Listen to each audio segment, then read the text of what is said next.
Right మరో breaking news అయితే చూస్తున్నాం. తెలంగాణలో బీసీ కులగణన కాకరేపుతోంది. ఇప్పటికే రేవంత్ సర్కార్ చేపట్టిన కులగణనపై బీసీ వర్గాలు ఆగ్రహం వ్యక్తం చేస్తున్నాయి. మరోవైపు కాంగ్రెస్ ప్రభుత్వం బీసీలకు ఇచ్చిన హామీల అమలుపై బీఆర్ఎస్ పోరుకు సిద్ధమైంది. ఈ నేపథ్యంలోనే బీసీలకు ఇచ్చిన హామీల అమలు కోసం క్షేత్రస్థాయిలో బీఆర్ఎస్ పార్టీ కార్యాచరణ సిద్ధం చేస్తుంది. నేడు తెలంగాణ భవన్లో బీసీ నేతలతో మాజీ మంత్రి కేటీఆర్ సమావేశం కానున్నారు. కులగణన స్థానిక సంస్థల్లో బీసీలకు 42% రిజర్వేషన్ల అమలుపై కేటీఆర్ చర్చించనున్నారు. అలాగే పార్టీ నేతలకు కేటీఆర్ దిశానిర్దేశం చేయనున్నారు.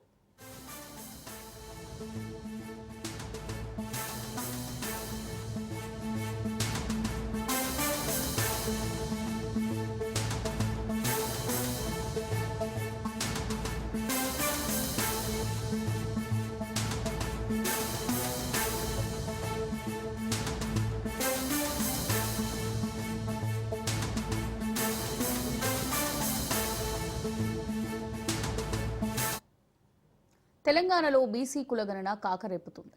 ఇప్పటికే రేవంత్ సర్కార్ చేపట్టిన కులగణనపై బీసీ వర్గాలు ఆగ్రహం వ్యక్తం చేస్తున్నాయి. మరోవైపు కాంగ్రెస్ ప్రభుత్వం బీసీలకు ఇచ్చిన హామీల అమలుపై బీఆర్ఎస్ పోరుకు సిద్ధమైంది. ఈ నేపథ్యంలోనే బీసీలకు ఇచ్చిన హామీల అమలు కోసం క్షేత్రస్థాయిలో బీఆర్ఎస్ పార్టీ కార్యాచరణ సిద్ధం చేస్తుంది. నేడు తెలంగాణ భవన్లో బీసీ నేతలతో మాజీ మంత్రి కేటీఆర్ సమావేశం కానున్నారు.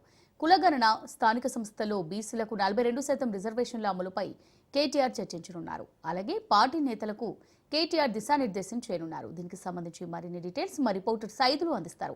సైదులు ఈరోజు తెలంగాణ భవన్లో బీఆర్ఎస్ పార్టీ ప్రెసిడెంట్ కేటీఆర్ ఆధ్వర్యంలో బీసీ నేతల సమావేశం 11 గంటలకి ప్రారంభమవుతుంది. ముఖ్యంగా ఈ బీసీ ఎమ్మెల్యేలు కానీ అదేవిధంగా మాజీ బీసీ మంత్రులు కానీ బీసీ కార్పొరేషన్ చైర్మన్ కానీ మొత్తం తెలంగాణ రాష్ట్ర వ్యాప్తంగా ఉన్నటువంటి బీసీ వాళ్ళు కార్పొరేషన్ కాల్చి మొదలు పెడితే ఇక్కడ స్టేట్ వరకు మాజీ మంత్రుల వరకు కూడా మొత్తం దాదాపుగా 1100 మందిని బీఆర్ఎస్ ఆహ్వానించారు. ముఖ్యంగా బీసీ కులగణన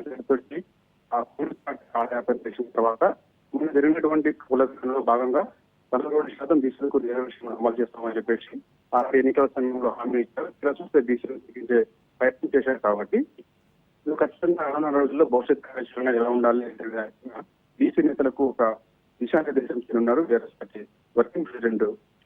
ఇక దానికి సంబంధించి ఈ రోజు తెలంగాణ భవన్ లో ఉదయం 11 గంటలకు ఈ సమావేశం ప్రారంభమవుతుంది. దాదాపు 3 గంటల పాటు బీసీ నేతలతోటి కేటీఆర్ సమావేశం అవుతున్నారు. వాళ్ళ నుంచి సలహాలు సూచనలు కూడా తీసుకుంటారు. తర్వాత భవిష్యత్ కార్యాచరణ వారికి కూడా సూచనలు చేయబోతున్నారు. ఇక్కడ నుంచి ఖచ్చితంగా వేళ బీసీ నినాదాలతో ముందుకెళ్లాలని చెప్పి బీఆర్ఎస్ పార్టీ భావిస్తున్న నేపథ్యంలో ఖచ్చితంగా బీసీలకు జరిగినటువంటి అన్యాయం ఏదైతే ఉందో కాంగ్రెస్ పార్టీ మోసం చేసింది కాబట్టి ఖచ్చితంగా దాన్ని ఎలా తిప్పికొట్టాలి అనేది.